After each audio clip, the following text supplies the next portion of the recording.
Good evening, everyone. Good evening. Thank you so much for being here. It is such an honor for me to moderate this debate tonight, the final debate. I want to welcome the First family and the First Lady. We're so glad and thankful that you are feeling better. I want to welcome the Biden family, Dr. Jill Biden. Thank you all for being here tonight. We are so excited. We're looking forward to a really robust discussion. And the only thing I would reiterate are the CPD guidelines that when the candidates are talking, please hold any applause or any other reactions, except, of course, when they walk out. Make sure you cheer and loud and applause so that everyone can hear you. Thank you for having me. This is really the honor of a lifetime. I am going to sit down and just get organized and get settled, and the show will start very soon. Thank you for being here.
Good evening from Belmont University in Nashville, Tennessee.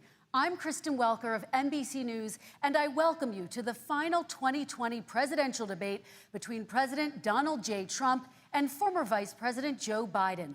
Tonight's debate is sponsored by the Commission on Presidential Debates. It is conducted under health and safety protocols designed by the Commission's health security advisor. The audience here in the hall has promised to remain silent. No cheers, boos, or other interruptions, except right now, as we welcome to the stage former Vice President Joe Biden and President Donald J. Trump.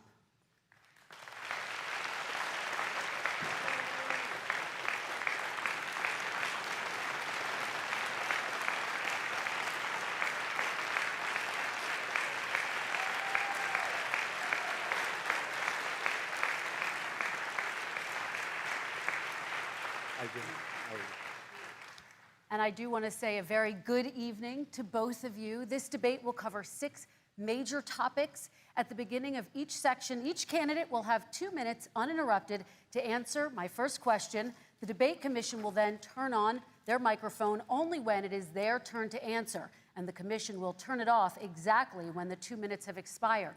After that, both microphones will remain on, but on behalf of the voters, I'm going to ask you to please speak one at a time.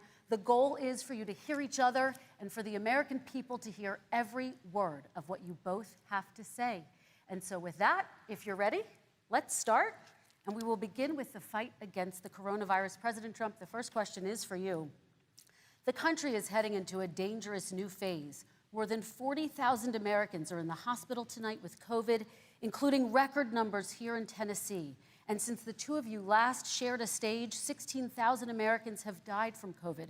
So please be specific. How would you lead the country during this next stage of the coronavirus crisis? 2 minutes, uninterrupted. So, as you know, 2.2 million people modeled out were expected to die. We closed up the greatest economy in the world in order to fight this horrible disease that came from China. It's a worldwide pandemic. It's all over the world. You see the spikes in Europe and many other places right now. If you notice, the mortality rate is down 85%. The excess mortality rate is way down and much lower than almost any other country. And we're fighting it, and we're fighting it hard. There is a spike. There was a spike in Florida, and it's now gone. There was a very big spike in Texas. It's now gone. There was a very big spike in Arizona. It's now gone. And there are some spikes and surges in other places. They will soon be gone. We have a vaccine that's coming. It's ready. It's going to be announced within weeks, and it's going to be delivered. We have Operation Warp Speed, which is the military is going to distribute the vaccine. I can tell you from personal experience that I was in the hospital. I had it, and I got better. And I will tell you that I had something that they gave me, a therapeutic, I guess they would call it. Some people could say it was a cure. But I was in for a short period of time, and I got better very fast, or I wouldn't be here tonight. And now they say I'm immune. Whether it's 4 months or a lifetime, nobody's been able to say that, but I'm immune. More and more people are getting better. We have a problem that's a worldwide problem. This is a worldwide problem. But I've been congratulated by the heads of many countries on what we've been able to do. If you take a look at what we've done in terms of goggles and masks and gowns and everything else, and in particular ventilators, we're now making ventilators all over the world, thousands and thousands a month, distributing them all over the world. It will go away, and as I say, we're rounding the turn, we're rounding the corner. It's going away. Okay, former Vice President Biden, to you, how would you lead the country out of this crisis? You have 2 minutes uninterrupted. 220,000 Americans dead. If you hear nothing else I say tonight, hear this. Anyone who's responsible for not taking control, in fact, not saying I take no responsibility initially, anyone who's responsible for that many deaths should not remain as President of the United States of America. We're in a situation where there are 1,000 deaths a day now, 1,000 deaths a day. And there are over 70,000 new cases per day. Compared to what's going on in Europe, as the New England Medical Journal said, they're starting from a very low rate. We're starting from a very high rate. The expectation is we'll have another 200,000 Americans dead between now and the end of the year. If we just wore these masks, the president's own advisors have told him, we could save 100,000 lives. And we're in a circumstance where the president thus far and still has no plan, no comprehensive plan. What I would do is make sure we have everyone encouraged to wear a mask all the time. I would make sure we move in the direction of rapid testing, investing in rapid testing. I would make sure that we set up national standards as to how to open up schools and open up businesses so they can be safe and give them the wherewithal, the financial resources to be able to do that. We're in a situation now where the New England Medical Journal, one of the most serious journals in the whole world, said for the first time ever that the way this president has responded to this crisis has been absolutely tragic. And so, folks, I will take care of this. I will end this. I will make sure we have a plan. President Trump, I'd like to follow up with you in your comments. You talked about taking a therapeutic. I assume you're referencing Regeneron. You also said a vaccine will be coming within weeks. Yes. Is that a guarantee? No, it's not a guarantee, but it will be by the end of the year. But I think it has a good chance. There are two companies, I think, within a matter of weeks, and it will be distributed very quickly. Can you tell us which companies? Johnson & Johnson is doing very well. Moderna is doing very well. Pfizer is doing very well. And we have numerous others. Then we also have others that we're working on very closely with other countries, in particular Europe. Let me follow up with you, and because this is new information, you have said a vaccine is coming soon, within weeks now. Your own officials say it could take well into 2021 at the earliest for enough Americans to get vaccinated. And even then, they say the country will be wearing masks and distancing into 2022. Is your timeline realistic? No, I think my timeline is going to be more accurate. I don't know that they're counting on the military the way I do, but we have our generals lined up, one in particular that's the head of logistics. And this is a very easy distribution for him. He's ready to go as soon as we have the vaccine. And we expect to have 100 million vials. As soon as we have the vaccine, he's ready to go. Vice President Biden, your reaction, and just 40% of Americans say they would definitely agree to take a coronavirus vaccine if it was approved by the government. What steps would you take to give Americans confidence in a vaccine if it were approved? Make sure it's totally transparent. Have the scientists of the world see it, know it, look at it. Go through all the processes. And by the way, this is the same fellow who told you this is going to end by Easter last time. This is the same fellow who told you that, don't worry, we're going to end this by the summer. We're about to go into a dark winter. And he has no clear plan, and there's no prospect that there's going to be a vaccine available for the majority of the American people before the middle of next year. President Trump, your reaction, he says you have no plan. I don't think we're going to have a dark winter at all. We're opening up our country. We've learned and studied and understand the disease, which we didn't at the beginning.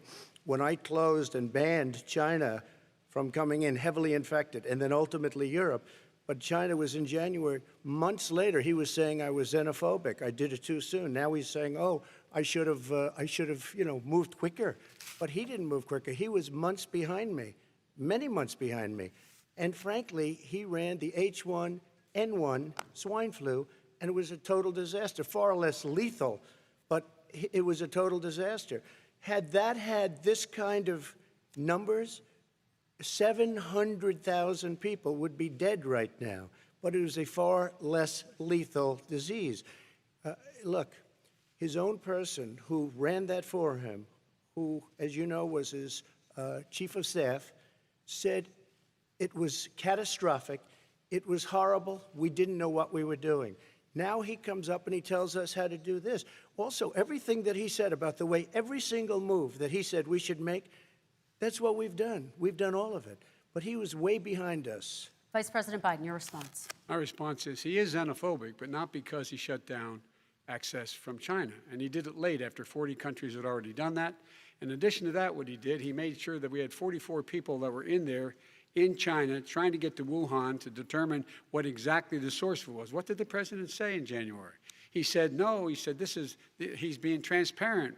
The president of China is being transparent. We owe him a debt of gratitude. We have to thank him. And then what happened was we started talking about using the Defense Act to make sure we go out and get whatever is needed out there to protect people. And again, I go back to this. He had nothing. He did virtually nothing. And then he gets out of the hospital and he talks about, don't worry, it's all going to be over soon. Come on.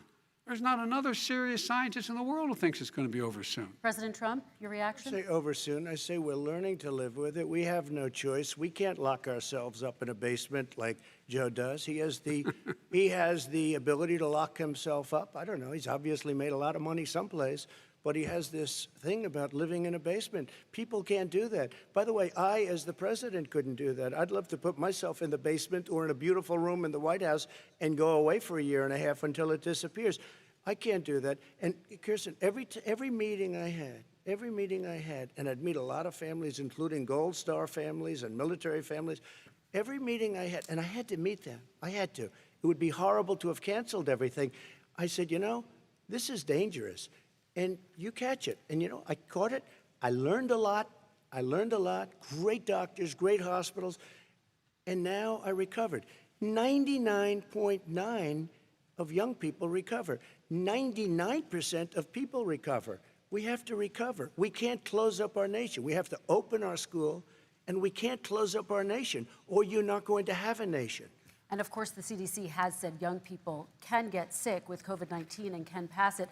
Vice President Biden, I want to talk broadly about strategy, though. Can I respond to that? 30 seconds, please, and then I have a question. No, number one, he says that we're learning to live with it. People are learning to die with it. You folks home will have an empty chair at the kitchen table this morning. That man or wife going to bed tonight and reaching over to try to touch out of habit where their wife or husband is gone. Learning to live with it. Come on. We're dying with it because he has never said, you said it's dangerous. When's the last time? Is it really dangerous still? Are we dangerous? You tell the people it's dangerous now? What should they do about the danger? And you say, I take no responsibility. Let me talk about your two. Excuse me, I take full responsibility. It's not my fault that he came here. It's China's fault. And you know what? It's not Joe's fault that he came here either. It's China's fault. They kept it from going into the rest of China for the most part, but they didn't keep it from coming out to the world, including Europe and ourselves. Vice President Biden. The fact is that when we knew it was coming, when it hit, what happened? What did the president say? He said, don't worry, it's going to go away. Be gone by Easter. Don't worry. The warm weather. Don't worry. Maybe inject bleach. He said he was kidding when he said that, but a lot of people thought it was serious. A whole range of things the president has said. Even today, he thinks we are in control. We're about to lose 200,000 more people. President Trump. Look, perhaps just to finish this, I was kidding on that, but just to finish this, when I closed, he said I shouldn't have closed. And that went on for months. Nancy Pelosi said the same thing. She was dancing on the streets in Chinatown in San Francisco. But when I closed, he said, this is a terrible thing. You're xenophobic. I think he called me racist even. And because I was closing it to China. Now he says I should have closed it earlier. Joe, it doesn't work. I didn't say either of those things. You certainly did. You certainly did. I talked about a xenophobia in a different context. It wasn't about closing the border to Chinese coming to the United States. All right, I want to talk about both of your different strategies to handling He thought this. I shouldn't have closed the border. Well, that's obvious. Do you want to respond to that quickly, Vice President No. Biden? Okay. Let's talk about your different strategies toward dealing with this. Mr. Vice President, you suggested you would support new shutdowns if scientists recommended it. What do you say to Americans who are fearful that the cost of shutdowns, the impact on the economy, the higher rates of hunger, depression, domestic and substance abuse outweighs the risk of exposure to the virus? What I would say is I'm going to shut down the virus, not the country. It's his ineptitude that caused the country to have to shut down in large part. Why businesses have gone under, why schools are closed, why so many people have lost their living, and why they're concerned. Those other concerns are real. That's why he should have been, instead of in a sand trap in a golf course, he should have been negotiating with Nancy Pelosi and the rest of the Democrats and Republicans about what to do about the acts they were passing for billions of dollars to make sure people had the capacity. But you haven't ruled out more shutdowns.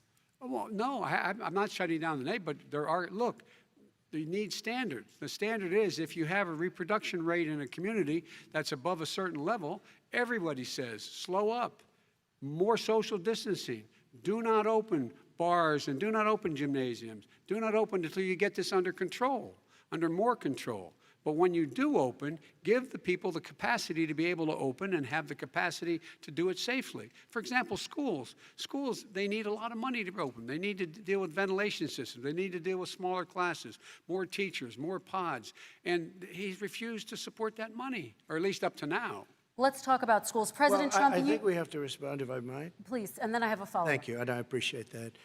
Look, all he does is talk about shutdowns, but forget about him. His Democrat governors, Cuomo in New York, you look at what's going on in California, you look at Pennsylvania, North Carolina, Democrats all, they're shut down so tight, and they're dying. They're dying. And he supports all these people. All he talks about is shutdowns. No, we're not going to shut down, and we have to open our schools. And it's like, as an example, I have a young son. He also tested positive. By the time I spoke to the doctor the second time, he was fine. It just went away. Young people, I guess it's their immune system. Let me follow up with you, President Trump. You've demanded schools open in person and insist they can do it safely. But just yesterday, Boston became the latest city to move its public school system entirely online after a coronavirus spike. What is your message to parents who worry that sending their children to school will endanger not only their kids, but also their teachers and families? I want to open the schools. The transmittal rate to the teachers is very small, but I want to open the schools. We have to open our country. We're not going to have a country. You can't do this. We can't keep this country closed. This is a massive country with a massive economy. People are losing their jobs. They're committing suicide. There's depression, alcohol, drugs at a level that nobody's ever seen before. There's abuse, tremendous abuse. We have to open our country. You know, I've said it often. The cure cannot be worse than the problem itself. And that's what's happening. And he wants to close down. He'll close down the country if one person in our massive bureaucracy says we should close it down. Vice President Biden, your response. Simply not true. We ought to be able to walk and chew gum at the same time. We ought to be able to safely open, but when they need resources to open.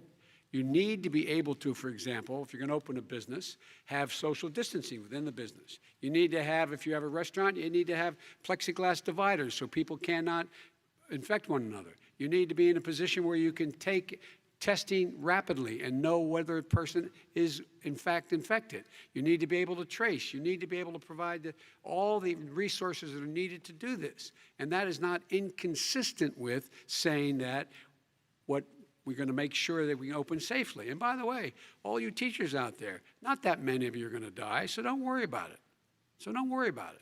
Come on. President Trump, let me follow up with you quickly. By the way, I will say this. If you go and look at what's happened to New York, it's a ghost town. It's a ghost town. And when you talk about plexiglass, these are restaurants that are dying. These are businesses with no money. Putting up plexiglass is unbelievably expensive, and it's not the answer. I mean, you're going to sit there in a cubicle wrapped around with plastic. These are businesses that are dying, Joe. You can't do that to people. You just can't. Take a look at New York and what's happened to my wonderful city for so many years. I loved it. It was vibrant. It's dying. Everyone's leaving New York. Take a look at what New York has done in terms of turning the curve down in terms of the number of people dying. And I don't look at this in terms of the way he does. Blue states and red states. They're all the United States. And look at the states that are having such a spike in the coronavirus. They're the red states. They're the states in the Midwest. They're the states in the upper Midwest. That's where the spike is occurring significantly. But they're all Americans. They're all Americans. And what we have to do is say, wear these masks, number one. Make sure we get the help that the businesses need that has money's already been passed to do that. It's been out there since the beginning of the summer, and nothing's happened. Kristen, New York has lost more than 40,000 people, 11,000 people in nursing homes. President Trump, what when you say spike, take a look at what's happening in Pennsylvania, where they've had it closed. Take a look at what's happening with your friend in Michigan, where her husband's the only one allowed to do anything. It's been like a prison. Now it was just ruled unconstitutional. Take a look at North Carolina. They're having spikes, and they've been closed. And they're getting killed financially. We can't let that happen, Joe. You can't let that happen. We have to open up.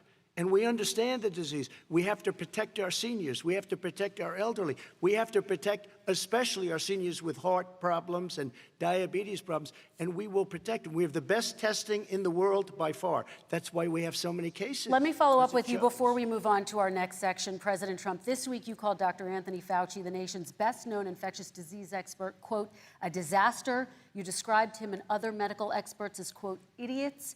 If you're not listening to them, who are you listening to as you fight this? I'm listening to all of them, including Anthony. I get along very well with Anthony. But he did say, don't wear masks. He did say, as you know, this is not going to be a problem. I think he's a Democrat, but that's okay. He said, this is not going to be a problem. We are not going to have a problem at all. When Joe says that, I said, Anthony Fauci said, and others, and many others, and I'm not knocking him a lot. Nobody knew. Look, nobody knew what this thing was. Nobody knew where it was coming from, what it was. We've learned a lot. But Anthony said, don't wear masks. Now he wants to wear masks. Anthony also said, if you look back, exact words, here's his exact words.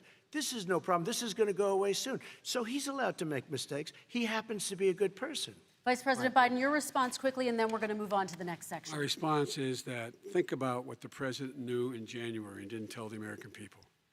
He was told this was a serious virus that spread in the air, and it was much worse than the flu. He went on record and said to one of your colleagues, recorded, that in fact he knew how dangerous it was, but he didn't want to tell us. He didn't want to tell us because he didn't want us to panic. He didn't want us, Americans don't panic. He panicked. But guess what? In the meantime, we find out in the New York Times the other day that, in fact, his folks went to Wall Street and said this is a really dangerous thing. And a memo out of that meeting, not from his administration, but from some of the brokers, said sell short because we got to get moving. It's a dangerous problem. Well, this is I'm going to give you 30 seconds to respond, and then we're going to move on. The Wall Street one, I don't know. Somebody went to Wall Street. You're the one that takes all the money from Wall Street. I don't take it. Joe, you have raised a lot of money, tremendous amounts of money. And every time you raise money, deals are made, Joe. I could raise so much more money. As president and as somebody that knows most of those people, I could call the heads of Wall Street, the heads of every company in America. I would blow away every record, but I don't want to do that because it puts me in a bad position. And then you bring up Wall Street. You shouldn't be bringing up Wall Street because you're the one that takes the money from Wall Street, not me. I could blow away your records that, like you wouldn't believe. We don't need money. We have plenty of money. In fact, we beat Hillary Clinton with a tiny fraction of the money that she was able to. All right, gentlemen, we're going to move on. Don't tell me about Wall Street. Average contribution, $43. All right, we're going to move on to our next section, which is national security. And I do want to start with the security of our elections and some breaking news from overnight. Just last night, top intelligence officials confirmed again that both Russia and Iran are working to influence this election.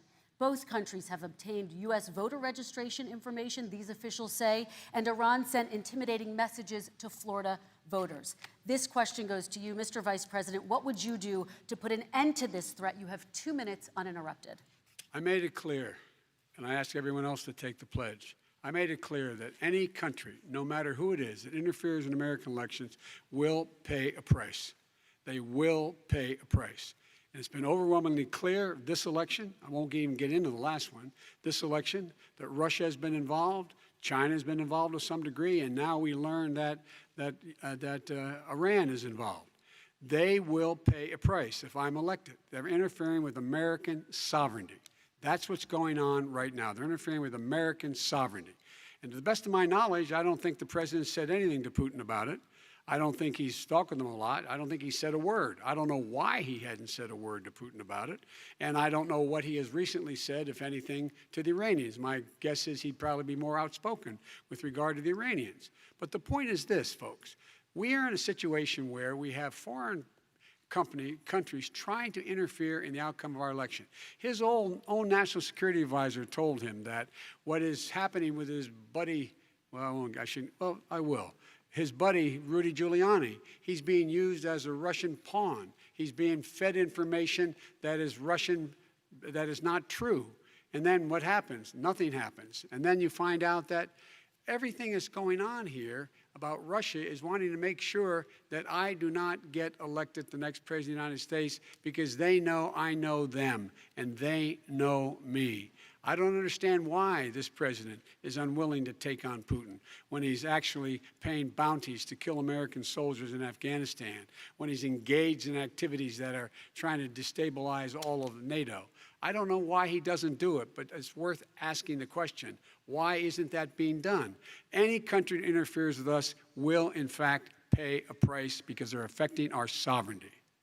President Trump, same question to you. Let me ask the question. You're going to have 2 minutes to respond. For 2 elections in a row now, there has been substantial interference from foreign adversaries. What would you do in your next term to put an end to this? 2 minutes uninterrupted. Well, let me respond to the first part, as Joe answered. Joe got $3.5 million from Russia, and it came through Putin because he was very friendly with the former mayor of Moscow, and it was the mayor of Moscow's wife. And you got $3.5 million.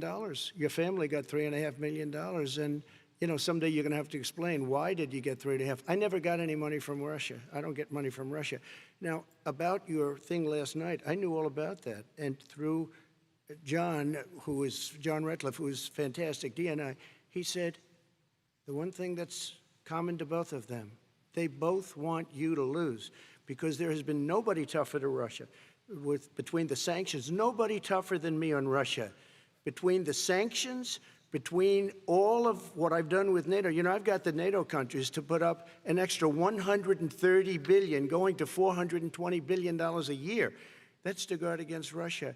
I sold, while he was selling pillows and sheets, I sold tank busters to Ukraine. There has been nobody tougher on Russia than Donald Trump. And I'll tell you, they were so bad. They took over the submarine port. You remember that very well. During your term, during you and Barack Obama, they took over a big part of what should have been Ukraine. You handed it to them, but you were getting a lot of money from Russia. They were paying you a lot of money, and they probably still are. But now, with what came out today, it's even worse. All of the emails, the horrible emails of the kind of money that you were raking in, you and your family. And Joe, you were vice president when some of this was happening, and it should have never happened. And I think you owe an explanation to the American people. Why is it? Somebody just had a news conference a little while ago who was essentially supposed to work with you and your family, but what he said was damning. And regardless of me, I think you have to clean it up and talk to the American people. Maybe you can do it right now. Vice President Biden, you may respond. 30 seconds. Here. And then I do want to follow up on the election security. I have not taken a penny from any foreign source ever in my life. We learned that this president paid 50 times the tax in China, has a secret bank account with China, does business in China, and in fact is talking about me taking money. I have not taken a single penny from any country whatsoever, ever, number one. Number two, this is a president, I have released all of my tax returns, 22 years. Go look at them. 22 years of my tax return. You have not released a single solitary year of your tax return. What are you hiding? Why are you unwilling? The foreign countries are paying you a lot. Russia's paying you a lot. China's paying you a lot. And your hotels and all your businesses all around the country, all around the world. And China's building a new road to a new golf course you have overseas. So what's going on here? Why don't release your tax return or stop talking about corruption? President Trump, your response. First of all, I called my accountants, underwrote it. I'm going to release them as soon as we can. I want to do it, and it'll show how successful, how great this company is. But much more importantly than that, people were saying $750. I asked them a week ago, I said, what did I pay? They said, sir, you prepaid tens of millions of dollars. I prepaid my tax. Tens over the last number of years. Tens of millions of dollars I prepaid because at some point they think it's an estimate. They think I may have to pay tax. So I already prepaid it. Nobody told me that. Did your accountant Nobody tell you told when you you that. could release Excuse them? me. And it wasn't written whenever they write this. They keep talking about $750, which I think is a filing fee. But let me just tell you, I prepaid millions and millions of dollars in taxes. Number one. Number two, I don't make money from China. You do. I don't make money from Ukraine. You do. I don't make money from Russia. You made $3.5 million, Joe, and your son gave you. They even have a statement that we have to give 10% to the big man. You're the big man, I think. I don't know. Maybe you're not, but you're the big man, I think. Your son said we have to give 10% to the big man. Joe, what's that all about? It's terrible. All right, gentlemen, I want to ask you both some questions about all of this, but I'm going to let you both respond very quickly. You just said you spoke to your accountant about potentially releasing your taxes. Did he tell you when you can release them? Do you have a deadline for when you're going to release them to the American people? I get treated worse than the Tea Party got treated. Because I have a lot of people in there, deep down in the IRS, they treat me horribly. We made a deal, it was all settled until I decide to run for president. I get treated very badly by the IRS, very unfairly.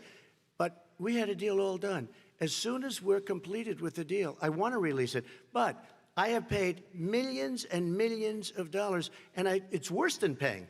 I paid in advance. It's called prepaying your taxes. I paid in advance. I want to ask you both about questions regarding your potential foreign entanglements and questions that have been raised to give you both a chance to talk about this more broadly. Respond very quickly, and then I'll get to my question. Why did he's been saying this for 4 years? Show us. Just show us. Stop playing around. You've been saying for 4 years you're going to release your taxes. Nobody knows it, Mr. President. What they do know is you're not paying your taxes, or you're paying taxes that are so low. When last time he said what he paid, he said, I only pay that little because I'm smart. I know how to game the system. Come on. Come on, folks. So, President Trump, and then I want to get to two questions to both of you on this. I was put through a phony witch hunt for 3 years. It started before I even got elected. They spied on my campaign. No president should ever have to go through what I went through. Let me just say this. Mueller and 18 angry Democrats and FBI agents all over the place spent $48 million. They went through everything I had, including my tax returns, and they found absolutely no collusion and nothing wrong. $48 million. I guarantee you, if I spent $1 million on you, Joe, I could find plenty wrong. Because the kind of things that you've done and the kind of monies that your family has taken, I mean, your brother made money in Iraq, millions of dollars. Your other brother made a fortune, and it's all through you, Joe. And they say you get some of it, and you do live very well. You have houses all over the place. You live very well. All right, gentlemen, let me just ask some questions about all of this broadly. Vice President Biden, there have been questions about the work your son has done in China and for a Ukrainian energy company when you were vice president. In retrospect, was anything about those relationships inappropriate or unethical? Nothing was unethical. Here's what the deal. With regard to Ukraine, we had this whole question about whether or not, because he was on the board, I later learned of a Burisma, a company, that somehow I had done something wrong. Yet every single solitary person, when he was going through his impeachment, testifying under oath who worked for him, said, I did my job impeccably. I carried out U.S. policy. Not one single solitary thing was out of line. Not a single thing, number one. Number two, the guy who got in trouble in Ukraine was this guy trying to bribe the Ukrainian government to say something negative about me, which they would not do and did not do because it never, ever, ever happened. My son has not made money in terms of this thing about, what are you talking about, China. I have not had, the only guy made money from China is this guy. He's the only one. Nobody else has made money from China. President Trump, let me ask my question to you. But could I just, one thing? Very quickly. His son didn't have a job for a long time, was sadly no longer in the military service. I won't get into that. And he didn't have a job. As soon as he became vice president, Burisma, not the best reputation in the world, I hear they paid him $183,000 a month. Listen to this. $183, and they gave him a $3 million upfront payment. All right. And he had no energy I'm going to let the Vice President respond to that quickly, and then I need to dishonest. get to a question to you. Very quickly. No basis for that. Everybody investigated that. No one said anything he did was wrong in Ukraine. Okay, President Trump, this is for you. Since you took office, you've never divested from your business. You've personally promoted your properties abroad. A report this week, which was referenced, does indicate that your company has a bank account in China. So how can voters know that you don't have any foreign conflicts of interest? I have many bank accounts, and they're all listed, and they're all over the place. I mean, I was a businessman doing business. The bank account you're referring to, which is, everybody knows about it, it's listed. The bank account was in 2013. That's what it was. It was opened it was closed in 2015, I believe. And then I decided, because I was thinking about doing a deal in China like millions of other people. I was thinking about it, and I decided I'm not going to do it. Didn't like it. I decided not to do it. Had an account open, and I closed it. Okay. Excuse me. And then, unlike him, where he's vice president and he does business, I then decided to run for president after that. That was before. So I closed it before I even ran for president, let alone became president. Big difference. He is the vice president of the United States, and his son, his brother, and his other brother are getting rich. They're like a vacuum cleaner. They're sucking up money President every Trump, place he thank you. goes. We do Not need to true. move on. I do want to ask you, Vice President Biden, about China. Let's talk about China more broadly. There have, of course, President Trump has said that they should pay for not being fully transparent in regards to the coronavirus. If you were president, would you make China pay? And please be specific. What would that look like? What I'd make China do is play by the international rules, not like he has done. He has caused the deficit of China to go up, not down, with China, up, not down. We are making sure that in order to do business in China, you have to give all your intellectual property. You have to have a partner in China. It's 51%. We would not do that at all, number one. Number two, we're in a situation where China would have to play by the rules internationally as well. When I met with Xi, when I was still vice president, he said we're setting up air identification zones in the South China Sea. You can't fly through them. I said we're going to fly through them. We just flew B-52, B-1 bombers through it. We're not going to pay attention. They have to play by the rules. And what's he do? He embraces guys like the thugs like in North Korea and the Chinese president and Putin and others, and he pokes his finger in the eye of all of our friends, all of our allies. We make up we're 25% of the world's economy. We need to be having the rest of our friends with us saying to China, these are the rules. You play by them or you're going to pay the price for not paying by them economically.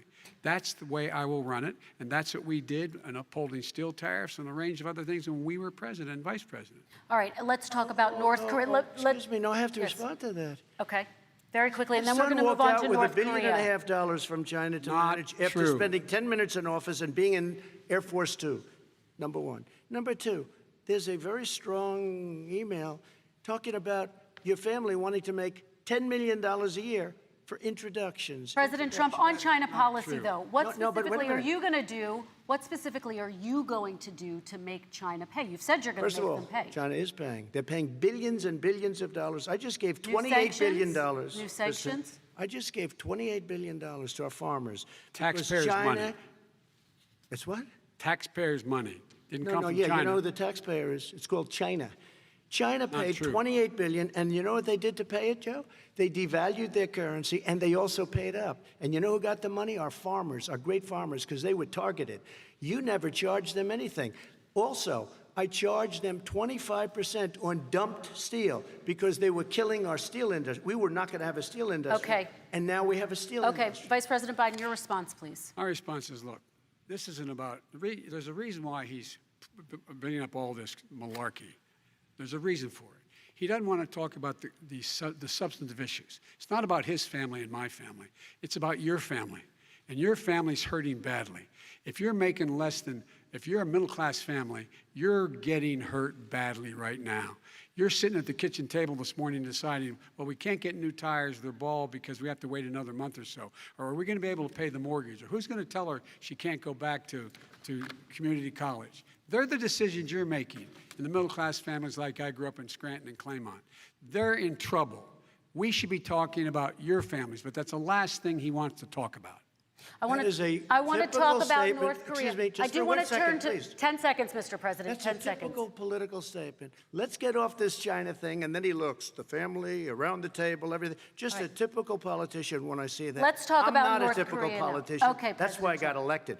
Let's get off the subject of China. Let's talk sitting around the table. All right. Come on, Joe, you can do better. We're going to talk about North Korea now. President Trump, you've met with North Korean leader Kim Jong-un 3 times. You've talked about your beautiful letters with him. You've touted the fact that there hasn't been a war or a long-range missile test. And yet North Korea recently rolled out its biggest ever intercontinental ballistic missile and continues to develop its nuclear arsenal. Do you see that as a betrayal of the relationship you forged? Just 30 seconds here because we need to get on to the next one. So when I met with Barack Obama. We sat in the White House right at the beginning, had a great conversation. It was supposed to be 15 minutes, and it was well over an hour.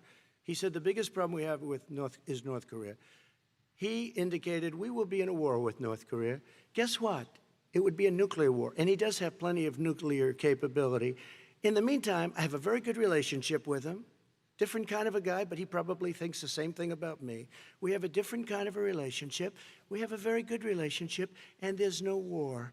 And you know, about 2 months ago, he broke into a certain area. They said, oh, there's going to be trouble. I said, no, they're not, because he's not going to do that. And I was right. Look, instead of being in a war where millions of people, Seoul, you know, is 25 miles away, millions and millions, 32 million people in Seoul. Millions of people would be dead right now. President we Trump, don't have that's a war, 30 and seconds. I have a good Thank relationship. You. Vice President Biden, to you, North Korea conducted 4 nuclear tests under the Obama administration. Why do you think you would be able to rein in this persistent threat right Because now? I'd make it clear, which we were making clear to China, they had to be part of the deal, because here's the I made it clear, and as a spokesperson of the administration when I went to China, that they said, why are you moving your missile defense up so close? Why are you moving more forces here? Why are you continuing to do military maneuvers with South Korea? I said, because North Korea is a problem, and we're going to continue to do it so we can control them. We're going to make sure we can control them and make sure they cannot hurt us. And so if you want to do something about it, step up and help. If not, it's going to continue. What has he done? He's legitimized North Korea. He's talked about his good buddy, who's a thug, and he talks about how we're better off. And they have much more capable missiles, able to reach U.S. territory much more easily than ever did before. Let me follow up with you, Vice President Biden. You've said you wouldn't meet with Kim Jong-un without preconditions. Are there any conditions under which you would meet with him? On the condition that he would agree that he would be drawing down his nuclear capacity to get the Korean Peninsula should be nuclear-free zone. All right, let's move on to American families. Kristen, they tried Very to quickly, meet with 10 him. seconds, They President. tried to meet with him. He wouldn't do it.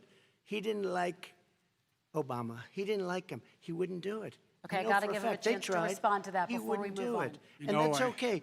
You know what, North Korea, we're not in a war. We have a good relationship. You know, people don't understand. Having a good President relationship Trump, with we have leaders to of move other on, 'cause countries we have is a lot a of good thing. We have a lot of questions to get Yes, to. not That's Your like response. saying we had a good relationship with Hitler before he, in fact, invaded Europe, the rest of Europe. Come on.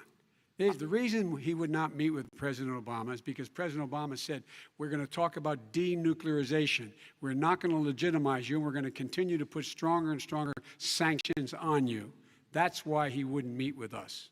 All right, And let's it didn't move happen. on. Let's Excuse move on me. and talk He about left American me a families. mess, Kristen. President Trump, okay, we do They need to move on. left me a mess.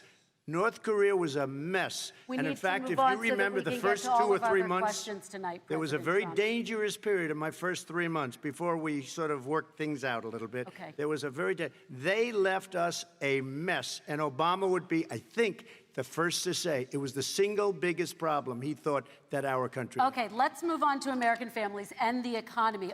One of the issues that's most important to them is health care, as you both know. Today, there was a key vote on a new Supreme Court Justice, Amy Coney Barrett, and health care is at the center of her confirmation fight. Over 20 million Americans get their health insurance through the Affordable Care Act. It's headed to the Supreme Court, and your administration, Mr. President, is advocating for the court to overturn it. If the Supreme Court does overturn that law, those 20 million Americans could lose their health insurance almost overnight. So what would you do if those people have their health insurance taken away? You have 2 minutes uninterrupted. Sure. First of all, I've already done something that nobody thought was possible. Through the legislature, I terminated the individual mandate. That is the worst part of Obamacare, as we call it. The individual mandate where you have to pay a fortune for the privilege of not having to pay for bad health insurance. I terminated. It's gone. Now it's in court because Obamacare is no good. But then I made a decision. Run it as well as you can to my people, great people. Run it as well as you can. I could have gone the other route and made everybody very unhappy. They ran it. Premiums are down. Everything's down. Here's the problem. No matter how well you run it, it's no good. What we'd like to do is terminate it. We have the individual mandate done. I don't know that it's going to work. If we don't win, we will have to run it, and we'll have Obamacare, but it'll be better run. But it no longer is Obamacare, because without the individual mandate, it's much different. Pre-existing conditions will always stay. What I would like to do is a much better health care, much better, will always protect people with pre-existing. So I'd like to terminate Obamacare, come up with a brand new, beautiful health care. The Democrats will do it because there'll be tremendous pressure on them, and we might even have the House by that time, and I think we're going to win the House, okay? You'll see, but I think we're going to win the House. But come up with a better health care, always protecting people with pre-existing conditions. And one thing very important, we have 180 million people out there that have great private health care. Far more than we're talking about with Obamacare. Joe Biden is going to terminate all of those policies. These are people that love their health care, people that have been successful, middle-income people, been successful. They have 180 million plans, 180 million people, families, under what he wants to do, which will basically be socialized medicine. He won't even have a choice. They want to terminate 180 million plans. We have done an incredible job on health care, and we're going to do even better. Okay, Let me Vice respond. President Biden, yes, this is for you. Your health care plan calls for building on Obamacare. So my question is, what is your plan if the law is ruled unconstitutional by the Supreme Court? You have 2 minutes uninterrupted. What I'm going to do is pass Obamacare with a public option. It'll become Biden care. The public option is an option that says that if you, in fact, do not have the wherewithal to be, if you qualify for Medicaid and you do not have the wherewithal in your state to get Medicaid, you automatically are enrolled, providing competition for insurance companies. That's what's going to happen. Secondly, we're going to make sure we reduce the premiums and reduce drug prices by making sure that there's competition that doesn't exist now, by allowing the Medicare to negotiate drug prices with the insurance companies. Thirdly, the idea that I want to eliminate private insurance, the reason why I had such a fight with 20 candidates for the nomination was I support private insurance. That's why not one single person with private insurance would lose their insurance under my plan, nor did they under Obamacare. They did not lose their insurance unless they chose they wanted to go to something else. Lastly, we're going to make sure we're in a situation that we actually protect pre-existing. There's no way he can protect pre-existing conditions. None, zero. You can't do it in the ether. He's been talking about this for a long time. He's never come up with a plan. I guess we're going to get the pre-existing condition plan the same time we get the infrastructure plan that we've been waiting since 17, 18, 19, and 20. The fact, I still have a few more minutes. I know you're getting anxious. The fact is that he's already cost the American people, because of his terrible handling of the COVID virus and the economic spillover, 10 million people have lost their private insurance. And he wants to take away 22 million more people who have it under Obamacare, and over 110 million people with pre-existing conditions. And all the people from COVID are going to have pre-existing conditions. What are they going to do? I have a follow-up for you, Vice President Biden. It relates to something that President Trump said. He's accusing you of wanting socialized medicine. What do you say to people who have concerns that your health care plan, which includes a government insurance option, takes the country one step closer to a health care system run entirely by the government? What's your response to It's them? ridiculous. It's like saying that, the idea that the fact that there's a public option that people can choose, that makes it a socialist plan. Look, the difference between the president, I think health care is not a privilege, it's a right. Everyone should have the right to have affordable health care. And I am very proud of my plan. It's gotten endorsed by all the major labor unions, as well as a whole range of other people who, in fact, are concerned in the medical field. This is something that's going to save people's lives, and this is going to give some people an opportunity to have health care for their children. How many of you home are worried and rolling around in bed tonight wondering what in God's name you're going to do if you get sick because you've lost your home insurance, your health insurance your company's gone under? We have to provide health insurance for people at an affordable rate, and that's what I do. President Trump, Excuse me, he was your there response. for 47 years. He didn't do it. He was now there as vice president for 8 years, and it's not like it was 25 years ago. It was 3 3/4. It was just a little while ago, right? Less than 4 years ago. He didn't do anything. He didn't do it. He wants socialized medicine, and it's not that he wants it. His vice president, she is more liberal than Bernie Sanders and wants it even more. Bernie Sanders wants it. The Democrats want it. You're going to have socialized medicine, just like he went with fracking. We're not going to have fracking. We're going to stop fracking. We're going to stop fracking. Then he goes to Pennsylvania after he gets a nomination, where he got very lucky to get it. And he goes to Pennsylvania and he says, oh, we're going to have fracking. And you never asked that question. And by the way, so far, I respect very much the way you're handling this, I have to say. By the way. But somebody should ask the question. You can ask he goes for a year. There will be no fracking. We have a number of topics we're going to get to. That's a big question. We're going to get to. It's the same thing with socialized I have to medicine. respond. Vice President, your response, please. My response is people deserve to have affordable health care, period. Period, period, period. And the Biden care proposal will, in fact, provide for that affordable health care, lower premiums. What we're going to do is going to cost some money. It's going to cost over $750 billion over 10 years to do it. And they're going to have lower premiums. You can buy into the better plans, the cheaper plans, lower your premiums, deal with unexpected billing, and have your drug prices drop significantly. He keeps talking about it. He hasn't done a thing for anybody on health care. Not a thing. Kristen, when Very he quickly, says, then I want to talk when about he what's says happening on public Capitol option, Hill. he's talking about socialized medicine and health care. When he talks about a public option, he's talking about destroying your Medicare, totally destroyed, and destroying your Social Security. And this whole country will come down. You know, Bernie Sanders tried it in his state. He tried it in his state. His governor was a very liberal governor. They wanted to make it work. Okay, let's let Vice President Biden respond. It doesn't Vice work. President He's Biden, a very your confused response. guy. He thinks he's running against somebody else. He's running against Joe Biden. I beat all those other people because I disagreed with them. Joe Biden he's running against.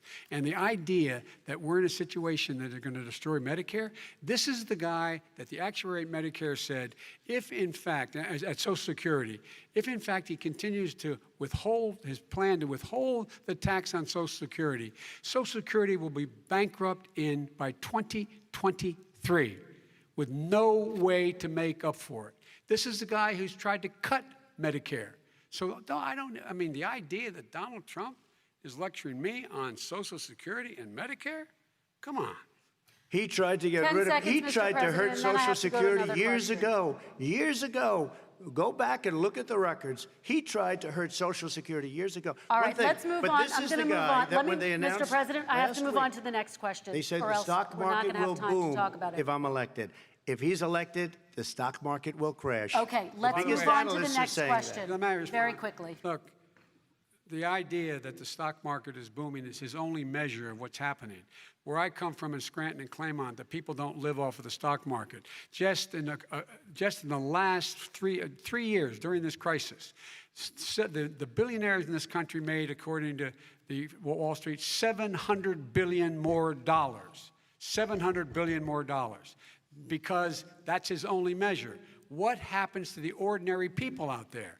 What happens to them? Let's talk about what's happening on Capitol Hill. We're going to move on, 401ks are through the roof. We're going to move on. Stock are through the roof. All right. And he doesn't come from Scranton. That's like he lived there for a short period of time before he even knew it. We're going to move on to the next question. And the people of Pennsylvania will show you that. Let me move on to my next question, gentlemen. They understand. As of tonight, more than 12 million people are out of work.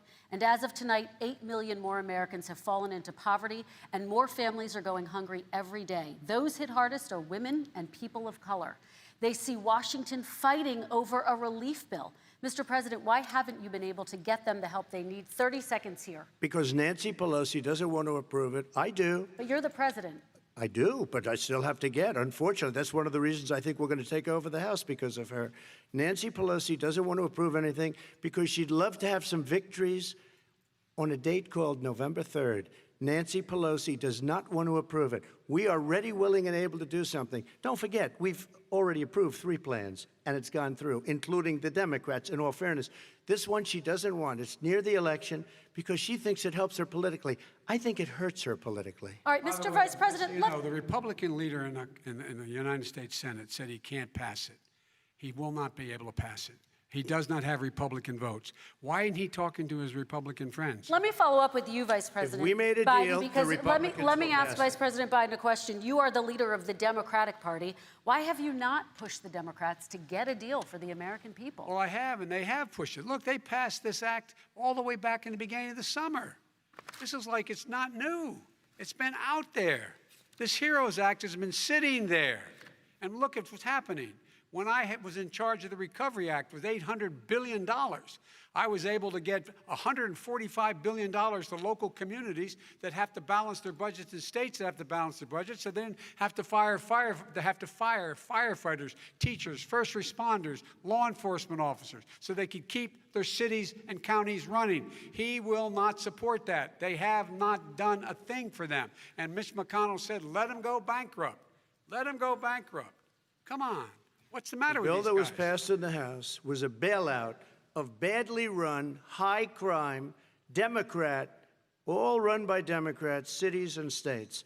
It was a way of getting a lot of money, billions and billions of dollars to these states. It was also a way of getting a lot of money from our people's pockets to people that come into our country illegally.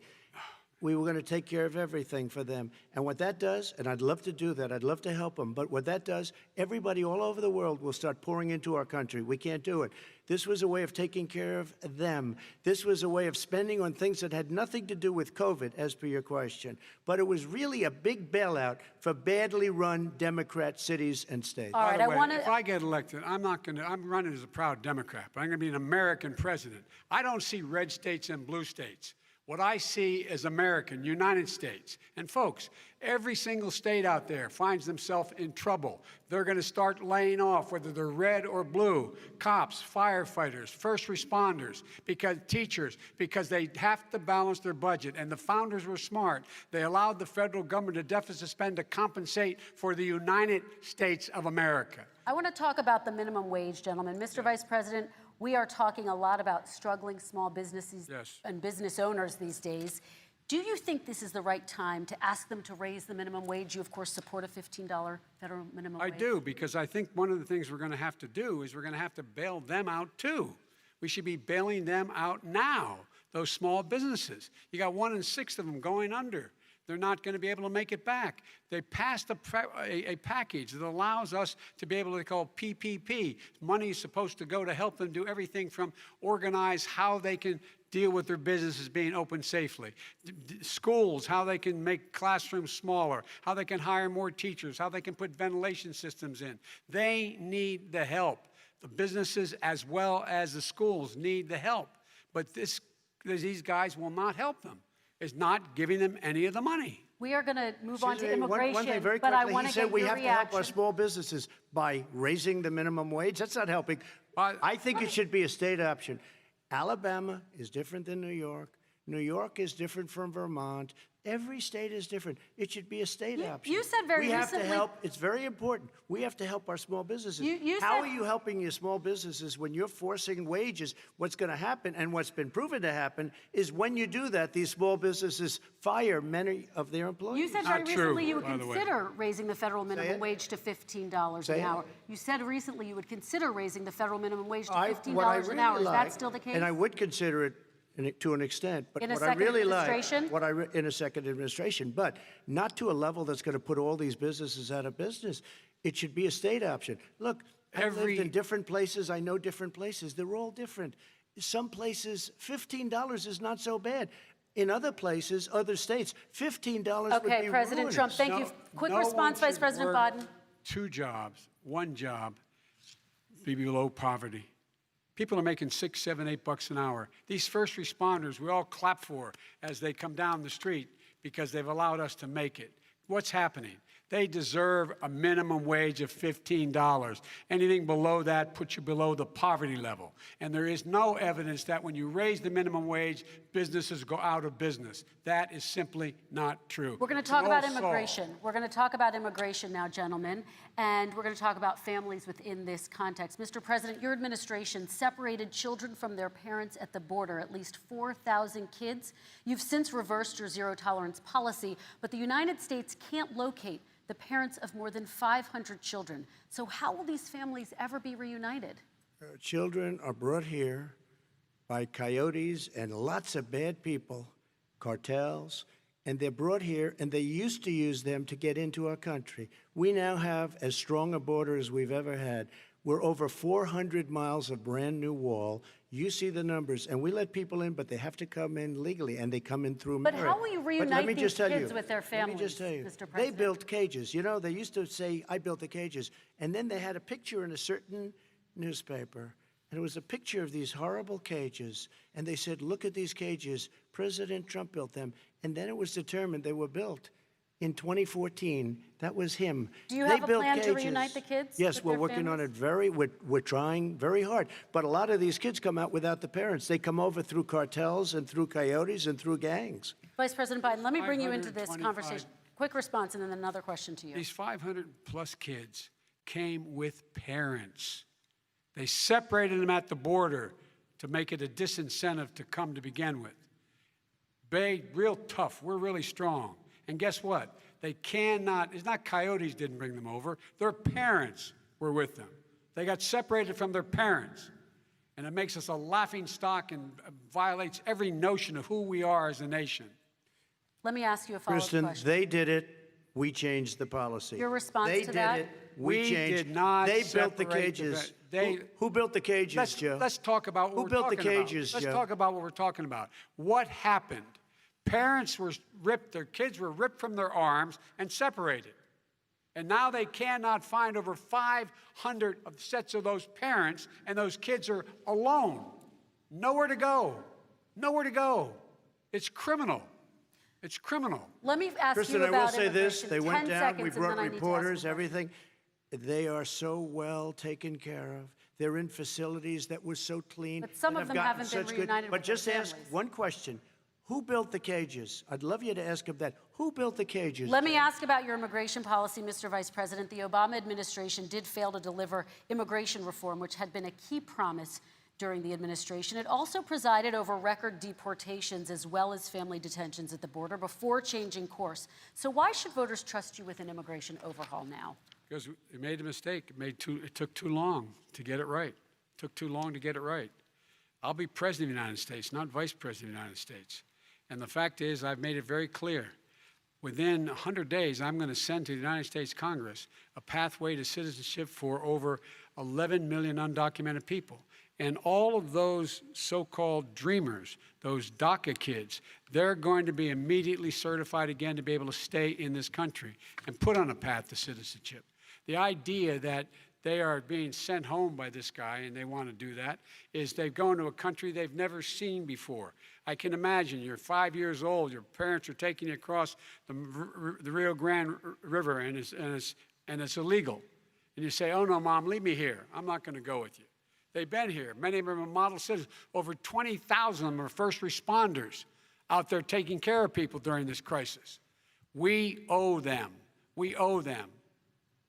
President Kristen, Trump, he your had reaction. 8 years to do what he said he was going to do. And I've changed. We did. Without having a specific, we got rid of catch and release. We got rid of a lot of horrible things that they put in and that they lived with. But he had 8 years he was vice president. He did nothing except build cages to keep children in. Vice President Wrong. Biden, your response. The catch and release, you know what he's talking about there? If in fact you had a family came across and they were arrested, they in fact were given a date to show up for their hearing. They were released, and guess what? They showed up for a hearing.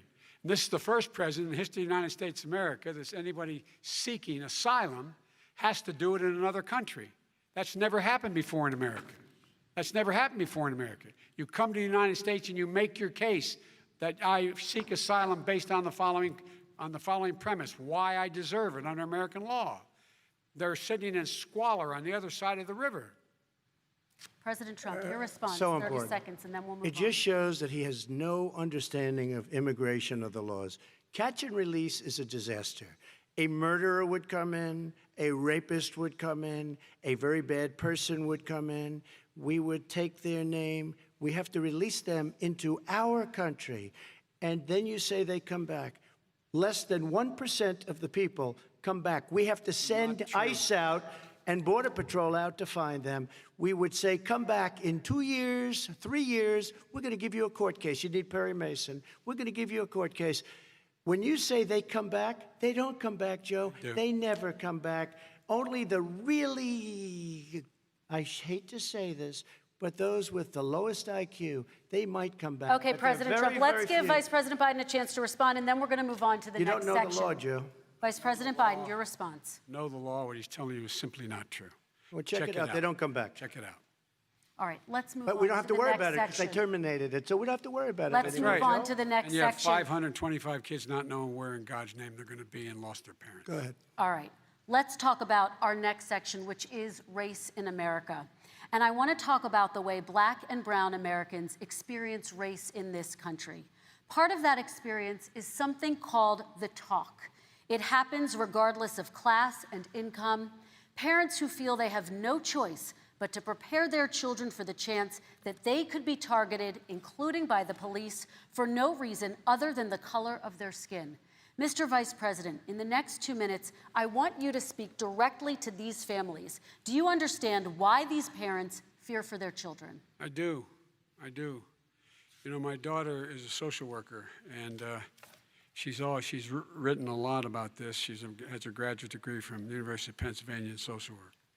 And you know, one of the reasons why I ended up working on the east side of Wilmington, Delaware, which is 90% African American, was to learn more about what was going on. What I never had to tell my daughter, if she's pulled over, make sure she puts, for a traffic stop, put both hands on top of the wheel and don't reach for the glove box because someone may shoot you.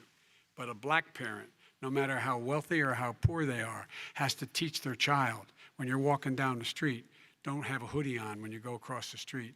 Making sure that you, in fact, if you get pulled over, just yes, sir, no, sir, hands on top of the wheel, because you are, in fact, the victim, whether you're a person making child of a $300,000 a year person or someone who's on food stamps. The fact of the matter is, there is institutional racism in America. And we have always said, we've never lived up to it, that we hold these truths to be self-evident. All men and women are created equal. But guess what? We have never, ever lived up to it, but we've always constantly been moving the needle further and further to inclusion, not exclusion. This is the first president to come along and says, that's the end of that. We're not going to do that anymore. We have to provide for economic opportunity, better education, better health care, better access to schooling, better access to opportunity to borrow money to start businesses. All the things we can do, and I've laid out a clear plan as to how to do those things, just to give people a shot. It's about accumulating the ability to have wealth as well as it is to be free from violence. President Trump, same question to you, and let me remind you of the question. I would like you to speak directly to these families. Do you understand why these parents fear for their children? Yes, I do. And again, he's been in government 47 years. He never did a thing except in 1994 when he did such harm to the black community. And they were called, and he called them super predators. And he said that. He said it, super predators. And they have never lived that down. 1994, your crime bill, the super predators. Nobody has done more for the black community than Donald Trump. And if you look, with the exception of Abraham Lincoln, possible exception, but the exception of Abraham Lincoln, nobody has done what I've done. Criminal justice reform, Obama and Joe didn't do it. I don't even think they tried because they had no chance at doing it. They might have wanted to do it, but if you had to see the arms I had to twist to get that done, it was not a pretty picture, and everybody knows it, including some very liberal people that cried in my office. They cried in the Oval Office. 2 weeks later, they're out saying, gee, we have to defeat him. Criminal justice reform, prison reform, opportunity zones with Tim Scott, a great senator from South Carolina. He came in with this incredible idea for opportunity zones. It's one of the most successful programs. People don't talk about it. Tremendous investment is being made. Biggest beneficiary, the black and Hispanic communities, and then historically black colleges and universities. After 3 years of coming to the office, I love some of those guys. They were great. They came into the office and they said, I said, what are you doing? After 3 years, I said, why do you keep coming back? Because we have no funding. I said, you don't have to come back every year. We have to come back because President Obama would never give them long-term funding, and I did. 10-year long-term funding, and I gave them more money than they asked for because they said, I think you need more. And I said, the only bad part about this is I may never see you again, because I got very friendly with them, and they like me and I like them. But I saved historically black colleges and universities. Okay, and we're going to talk about both of your records, but your response to that, Vice President? My response to that is I never, ever said what he accused me of saying. The fact of the matter is, in 2000, though, after the crime bill had been in the law for a while, this is a guy who said, the problem with the crime bill, there's not enough people in jail. There's not enough people in jail. And go on my website, get the quote, the date when he said it. Not enough people. He talked about marauding gangs, young gangs, and the people who are going to maraud our cities. This is a guy who in the Central Park five innocent black kids, he continued to push for making sure that they got the death penalty. None of them were guilty of the crimes they were suggested. Look, and talk about granted, he did in fact let 20 people, he commuted 20 people's sentences. We commuted over 1,000 people's sentences. Over 1,000. The very law he's talking about is a law that, in fact, initiated by Barack Obama. And secondly, we're in a situation here where the federal prison system was reduced by 38,000 people under our administration. And one of these things we should be doing, there should be no minimum mandatories in the law. That's why I'm offering $20 billion to states to change their state laws to eliminate minimum mandatories and set up drug courts. No one should be going to jail because they have a drug problem. They should be going to rehabilitation, not to jail. We should fundamentally change the system, and that's what I'm going to do. But why didn't he do it 4 years ago? Why didn't you do that 4 years ago, even less than that? Why didn't you do it? You were vice president. You keep talking about all these things you're going to do, and you're going to do this. But you were there just a short time ago, and you guys did nothing. We did. You know, Joe, I ran because of you. I ran because of Barack Obama, because you did a poor job. If I thought you did a good job, I would have never run. I would have never run. I ran because of you. I'm looking at you now. You're a politician. I ran because of you. All right, Vice President Biden, your response to that, and then I do have some questions for both of you. Well, I tell you what, I hope he does look at me, because what's happening here is, you know who I am, you know who he is, you know his character, you know my character, you know our reputations for honor and telling the truth. I am anxious to have this race. I am anxious to see this take place. The character of the country is on the ballot. Our character is on the ballot. Look at us closely. Let me ask some follow-up. Please respond, and then we're going to have follow-up questions. If this stuff is true about Russia, Ukraine, China, other countries, Iraq, if this is true, then he's a corrupt politician. All right. So don't give me the stuff about how you're this innocent baby. Joe, they're calling you a corrupt politician. Nobody's President Trump, I want to stay on the issue of race. We're talking about the issue. Laptop from hell. President Trump, we're talking about race right now, and I do want to stay on the issue of race. President Trump, I have to respond to that. Please, because look, very quickly. there are 50 former national intelligence folks who said that what he's accusing me of is a Russian plant. They have said that this has all the five former heads of the CIA, both parties, say what he's saying is a bunch of garbage.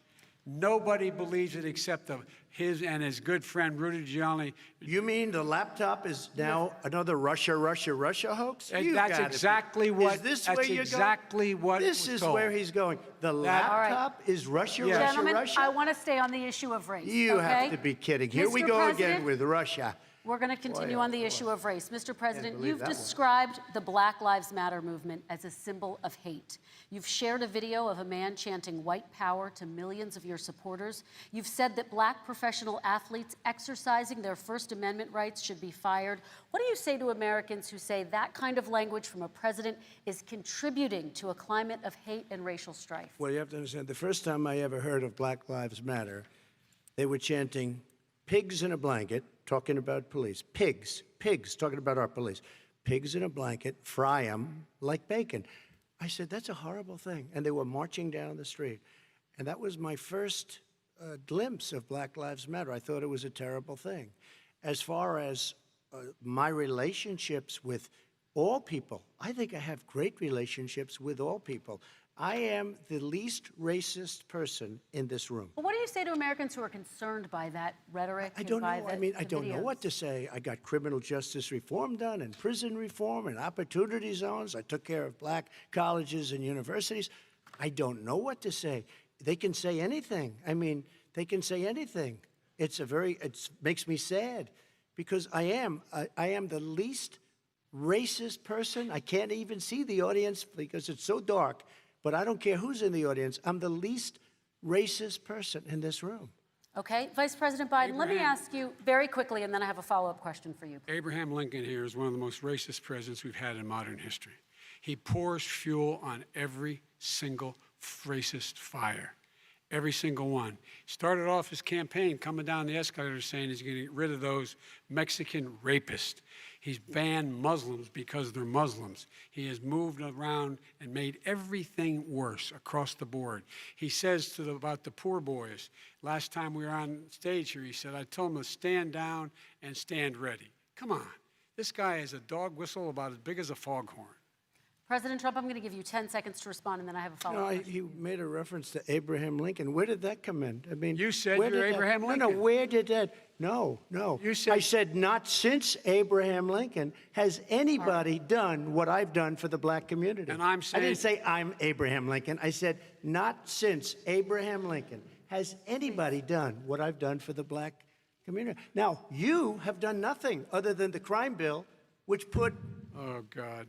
Tens of thousands of black men, mostly, in jail. All right, let me and you know what? let me they ask remember Vice it President because if you Biden look a at what's question. happening with the voting right now, Let me ask they Vice remember President that Biden you treated them about very, very badly. Just the- take a look at what's happening out there. Vice President Biden, let me give you a chance to respond within this context. Crime Okay. bills that you supported in the 80s and 90s contributed to the incarceration of tens of thousands of young black men who had small amounts of drugs in their possession. They are sons, they are brothers, they're fathers, they're uncles, whose families are still to this day, some of them suffering the consequences. So speak to those families. Why should they vote for you? One of the things is that in the 80s, we passed 100%, all 100 senators voted for it, a bill on drugs and how to deal with drugs. It was a mistake.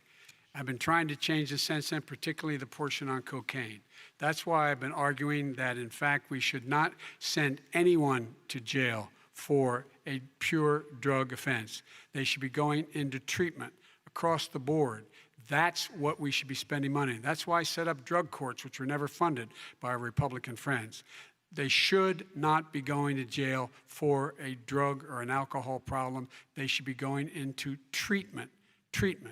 That's what we've been trying to do. That's what I'm going to get done because I think maybe the American people have now seen that, in fact, it was a mistake to pass those laws relating to drug. But they were not in the crime bill. But why didn't he get it done? See, it's all talk, no action with these politicians. Why didn't he get it done?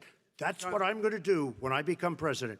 You were vice president along with Obama as your president, your leader, for 8 years. Why didn't you get it done? You had 8 years to get it done. Now you're saying you're going to get it done because you're all talk and no action, Jim. We got a Your lot of it response. done. We released You didn't get 38,000. anything We got done. 38,000 prisoners left from the. You got nothing done. 38,000 prisoners were released from federal prison.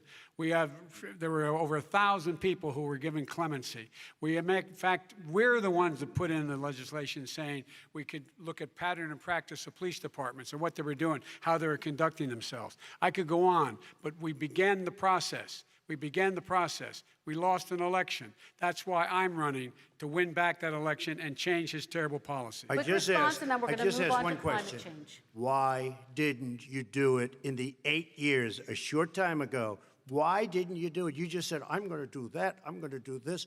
You put tens of thousands of mostly black young men in prison. Now you're saying you're going to undo that. Why didn't you get it done? You had 8 years with Obama. You know why, Joe? Because you're all talk and no action. All right, Vice President Because Biden, and then we're going to move on to the next section. We had a Republican Congress. That's the answer.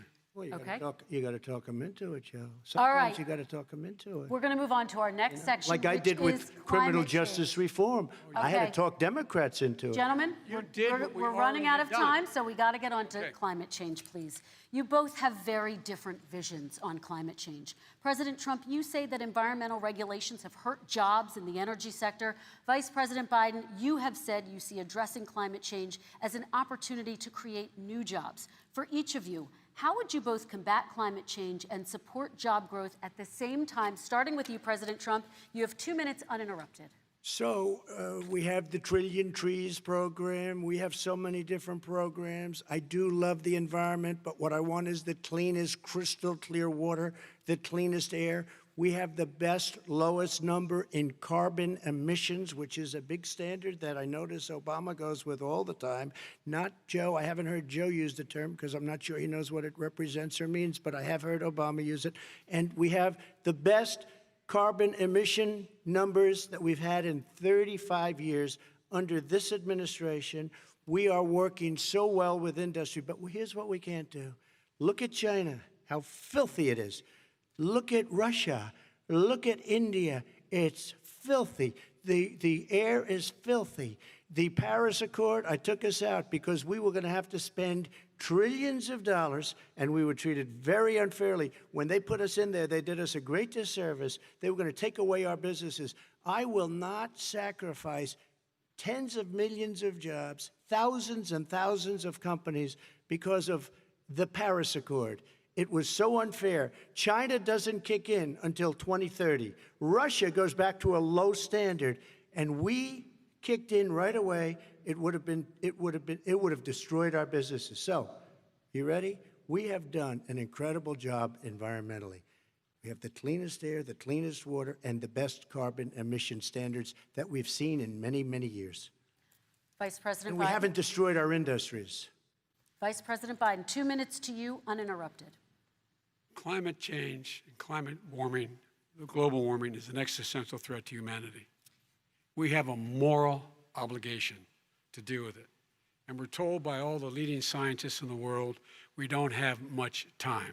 We're going to pass the point of no return within the next 8 to 10 years. 4 more years of this man eliminating all the regulations that were put in by us to clean up the climate, to limit the limit of emissions, will put us in a position where we're going to be in real trouble. Here's where we have a great opportunity. I was able to get both all the environmental organizations as well as labor, the people worried about jobs, to support my climate plan. Because what it does, it will create millions of new, good-paying jobs. We're going to invest in, for example, 50,000 charging stations on our highways so that we can own the electric car market of the future. In the meantime, China is doing that. We're going to be in a position where we're going to see to it that we're going to take 4 million existing buildings and 2 million existing homes and retrofit them so they don't leak as much energy, saving hundreds of millions of barrels of oil in the process and creating significant number of jobs. And by the way, the whole idea of what this is all going to do, it's going to create millions of jobs, and it's going to clean the environment. Our health and our jobs are at stake. That's what's happening. And what right now, by the way, Wall Street firms indicated that my plan will in fact create 18.6 million jobs, 7 million more than his. This is from Wall Street. And I'll create $1 trillion more in economic growth than his proposal does. Not on climate, just on the economy. President Trump, you're They came out and said very strongly, $6,500 will be taken away from families under his plan, that his plan is an economic disaster. If you look at what he wants to do, if you look at his plan, his environmental plan, you know who developed it? AOC +3. They know nothing about the climate. I mean, she's got a good line of stuff, but she knows nothing about the climate. And they're all hopping through hoops for AOC +3. Look, their real plan costs $100 trillion. If we had the best year in the history of our country for 100 years, we would not even come close to a number like that. When he says buildings, they want to take buildings down because they want to make bigger windows into smaller windows. As far as they're concerned, if you had no window, it would be a lovely thing. This is the craziest plan that anybody has ever seen. And this wasn't done by smart people. This wasn't done by anybody. Frankly, I don't even know how it can be good politically. Right. They want to spend $100 trillion. That's their real number. He's trying to say it was 6. It's $100 trillion. They want to knock down buildings and build new buildings with little, tiny, small windows. I mean, and many other things. Okay. And many other things. Let me have the Vice President respond, and we're running out of time, and we have a lot more questions to get to. Country. So let's hear from the Vice President. I have a number more questions. I don't know where he comes from. I don't know where he comes up with these numbers. Queens. $100 trillion. Give me a break. This plan was, endorsed by every major environmental group and every labor group. Labor, because they know the future lies. The future lies in us being able to breathe, and they know there are good jobs in getting us there. And by the way, the fastest growing industry in America is solar energy and wind. He thinks wind causes cancer, windmills. It's the fastest growing jobs, and they pay good prevailing wages, 45, 50 bucks an hour. We can grow and we can be cleaner if we go the route I'm proposing. President Trump, Excuse me. please We are respond, and then I have some We are follow-ups. energy independent for the first time. We don't need all of these countries that we had to fight war over because we needed their energy. We are energy independent. I know more about wind than you do. It's extremely expensive, kills all the birds, it's very intermittent, it's got a lot of problems, and they happen to make the windmills in both Germany and China. And the fumes coming up, if you're a believer in carbon emission, the fumes coming up to make these massive windmills is more than anything that we're talking about with natural gas, which is very clean. One other thing. Find me a scientist who said that. I love solar, but solar doesn't quite have it yet. It's not powerful yet to really run our big, beautiful factories that we need to compete with the world. So False. It's all a pipe dream. But you know what we'll do? We're going to have the greatest economy in the world. But if you want to kill the economy, get rid of your oil industry. You want, and what about fracking? All right, now, let me let me allow Vice President Biden to I respond. never said I oppose fracking. You said it on tape. I did. Show the tape. Put it on your website. I'll put it on. Put it on the website. The fact of the matter is Showed he's it last flat lying. Would you rule out banning fracking? I do rule out banning fracking because the answer, we need other industries to transition to get to ultimately a complete zero emissions by 2025. What I will do with fracking over time is make sure that we can capture the emissions from the fracking, capture the emissions from gas. We can do that, and we can do that by investing money in doing it, but it's a transition to that. I have one more question in this pod, and then we have. He was against fracking. He said it. I will show that to you tomorrow. I am against fracking. Until he got the nomination, went to Pennsylvania, then he said, but you know what, Pennsylvania? He'll be against it very soon because his party is totally against it. Fracking on federal land, I said. No fracking and/or oil on federal land. Let me ask this final question in this section, and then I want to move on to our final section. President Trump, people of color are much more likely to live near oil refineries and chemical plants. In Texas, there are families who worry the plants near them are making them sick. Your administration has rolled back regulations on these kinds of facilities. Why should these families give you another 4 years in office? The families that we're talking about are employed heavily, and they're making a lot of money, more money than they've ever made. If you look at the kind of numbers that we produce for Hispanic, for Black, for Asian, it's 9 times greater, the percentage gain, than it was in 3 years, than it was under 8 years of the 2 of them, to put it nicely. 9 times more. Now, somebody lives, I have not heard the numbers or the statistics that you're saying, but they're making a tremendous amount of money economically. We saved it, and I saved it again a number of months ago when oil was crashing because of the pandemic. Okay. We saved it. We got, say what you want about relationship, we got Saudi Arabia, Mexico, and Russia to cut back, way back. We saved our oil industry, and now it's very vibrant again. Right. And everybody has very inexpensive gasoline. Remember Vice President Biden, your response, and then we're going to have a final question for both of you. My response is that those people live on what they call fence lines. He doesn't understand this. They live near chemical plants that, in fact, pollute, chemical plants and oil plants and refineries that pollute. I used to live near that when I was growing up in Claymont, Delaware. And all the more oil refineries in Marcus Hook and the Delaware River than there is any place, including in Houston at the time. When my mom get in the car and when there was first frost to drive me to school, turn in the windshield wiper, there'd be oil slick in the window. That's why so many people in my state were dying and getting cancer. The fact is, those frontline communities, it doesn't matter what you're paying them, it matters how you keep them safe. What do? And you impose restrictions on the pollutions, the pollutants coming out of those fence line communities. Okay, I have one final Would question. he close It down falls- the oil industry? It falls. Would you close it down the falls- oil By the way, I industry? would transition from the oil industry, yes. Oh, I will that's transition. a big statement. It is a big statement. That's a big because statement. I would stop Why would you do that? because the oil industry pollutes significantly. I see. And here's the deal. But That's you a can't big do statement. that. Well, if you let me finish the statement, because it has to be replaced by renewable energy over time. Over time. And I'd stop giving to the oil industry, I'd stop giving them federal subsidies. He won't give federal subsidies to the gas, excuse me, to solar and wind. Yeah. Why are we giving it to oil industry? We actually do All give right. it to solar and wind. We And have that's one maybe the final biggest question. statement in terms of business. That's the biggest statement. Okay. Because We have basically one what he's final saying question, is he is Mr. going to President. destroy the oil industry. Will you remember that, Texas? Will you Okay. remember that, Pennsylvania, Oklahoma? Vice President Biden, let me give you 10 seconds to respond, and then I Ohio. have to get to the final question. Vice President Biden. He takes everything out of context, but the point is, look, we have to move toward a net zero emissions.